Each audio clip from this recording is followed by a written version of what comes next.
शायद आपने कभी प्यार में पड़ने की वो मीठी लेकिन उलझन भरी फीलिंग महसूस की हो, जब हर छोटी चीज मायने रखने लगती है, जब किसी की एक मुस्कान, एक मैसेज या बस उसकी मौजूदगी भी पूरे दिन का सुकून बन जाती है। लेकिन क्या आपने कभी सोचा है कि प्यार सिर्फ एक इमोशन नहीं, बल्कि एक पूरी जर्नी है, जिसमें excitement, hope, misunderstanding, expectation, insecurity और एक गहरा फिलोसॉफिकल मतलब छिपा होता है। यही चीज एसेज इन लव या अ किस एंड अ लेसन में एलेन दे बॉटन ने बड़ी ही खूबसूरती से समझाई है। ये किताब सिर्फ एक लव स्टोरी नहीं है, ये एक सोच है, एक इंटेंस और एनालिटिकल वे जिससे हम अपने रोमांटिक इमोशंस को समझ सकते हैं। कहानी शुरू होती है नैरेटर की एक फ्लाइट से, जहां उसकी मुलाकात होती है क्लोई से। पहली बार में ही स्पार्क्स उड़ते हैं, नजरें मिलती है और एक कैजुअल बातचीत से शुरुआत होती है उस इंटेंस सफर की जिसे हम प्यार कहते हैं। पर एलेन सिर्फ इस लव एट फर्स्ट साइट को डिस्क्राइब नहीं करते, वो इस पूरी प्रक्रिया को डिसेक्ट करते हैं, जैसे कोई साइंटिस्ट इमोशन को माइक्रोस्कोप से देख रहा हो। वो बताते हैं कि हम कैसे प्यार को आइडियलाइज करते हैं, कैसे किसी अनजान इंसान में वो सब क्वालिटीज देखने लगते हैं जो हम खुद में नहीं पाते, और यही साइकोलॉजिकल प्रोजेक्शन हमें उस इंसान की ओर खींचती है।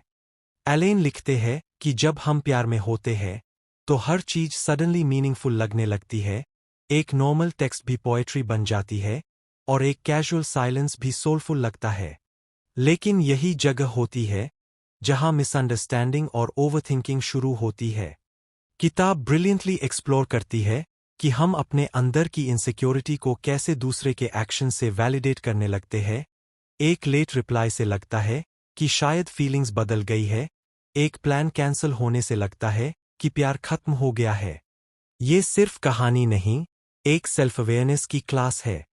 क्लोई और नैरेटर की केमिस्ट्री के जरिए एलेन ये दिखाते हैं कि कैसे हम रोमांटिक कनेक्शन से अपने पुराने इमोशनल वूंड्स को हील करने की कोशिश करते हैं, और जब हीलिंग नहीं मिलती तो ब्लेमिंग और इमोशनल ड्रामा शुरू होता है। किताब का सबसे पावरफुल हिस्सा वो है जब लव स्टोरी आगे बढ़ती है और उसमें बोर्डम, डाउट और फियर आने लगते हैं। एलेन बताता है कि प्यार में सबसे बड़ा चैलेंज होता है फैमिलियरिटी। जब एक्साइटमेंट की जगह रूटीन लेने लगता है, तब असली टेस्ट शुरू होता है। वो कहते हैं, हम जिससे प्यार करते हैं वो इंसान नहीं बल्कि उसकी एक इल्यूजन होती है जो हमने अपने अंदर बना रखी होती है, और जैसे जैसे इल्यूजन टूटती है वैसे वैसे लव पेनफुल होने लगता है। लेकिन यही एलेन का जीनियस शाइन करता है, क्योंकि वो हर्ट ब्रेक को भी एक फिलोसॉफिकल अपॉर्चुनिटी मानते हैं, एक ऐसी चोट जो हमें खुद को समझने और इमोशनली इवॉल्व करने का मौका देती है।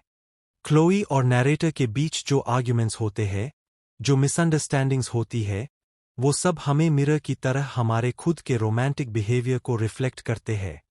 किस तरह हम अपनी नीड्स को क्लियरली एक्सप्रेस नहीं करते, किस तरह हम दूसरे से वही चीज एक्सपेक्ट करते हैं जो खुद हमें समझ नहीं आती, ये सब बातें इस किताब में बेहद रॉ और पोएटिक तरीके से सामने आती है।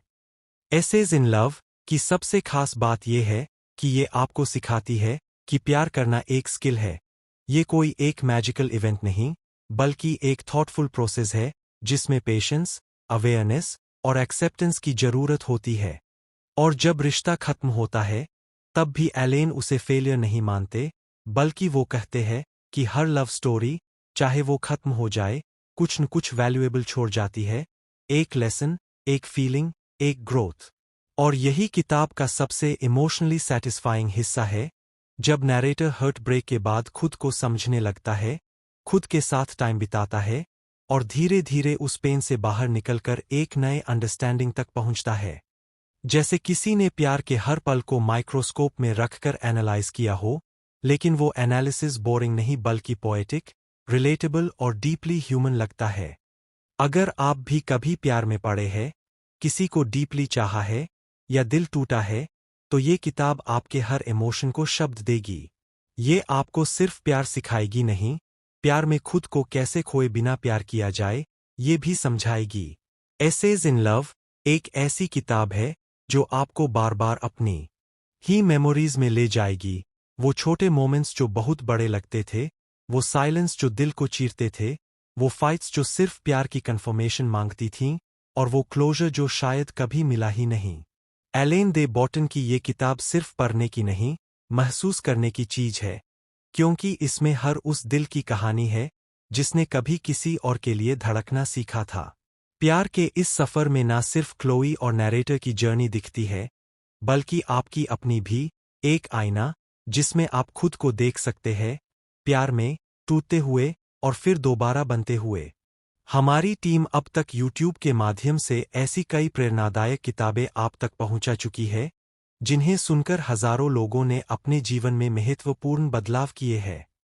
अगर आप भी अपने जीवन में नई सोच और नया दृष्टिकोण लाना चाहते हैं, तो हमें कमेंट में बताइए कि आप किस किताब की सारांश सुनना चाहेंगे। नई नई किताबों की सारांश हर रोज तैयार की जा रही है, इसलिए चैनल को सब्सक्राइब करना न भूलें, ताकि हर नया वीडियो सबसे पहले आप तक पहुंचे। आपका एक कमेंट और एक सब्सक्राइब हमें और बेहतर कंटेंट बनाने के लिए प्रेरणा देता है।